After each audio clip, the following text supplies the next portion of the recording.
வரம் பாகம் 2. அந்த மீனவன் வீட்டில் தன் அப்பாவிடம் என்ன வரம் கேட்பது என்று கேட்டான்.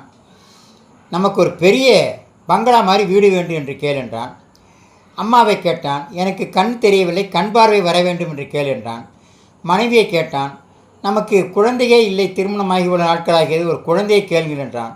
சரி என்று எல்லாவற்றையும் கேட்டுக்கொண்டு மறுநாள் படகை எடுத்துக்கொண்டு கடலுக்கு சென்றான். அப்பொழுது அந்த மீனை பார்த்து வரம் கேட்கிறேன் என்றான். ஒரு வரம்தான் கேட்க வேண்டும் என்றான். சரி கேள் என்றான். என்ன வரம் கேட்டான் தெரியுமா? என்னுடைய குழந்தையை என்னுடைய பெற்றோர்கள் 3வது மாடியிலிருந்து ஓடி விளையாடுவதை நன்றாக பார்க்க வேண்டும் என்று ஒரு வரம் கேட்டான். அவன் கேட்ட ஒரு மரத்தில் தந்தைக்கு வீடு கிடைத்தது, அம்மாவுக்கு கண் பார்வை கிடைத்தது, மனைவிக்கு குழந்தை கிடைத்தது, செல்வ வளம் பெருகியது. இதுதான் வரம்.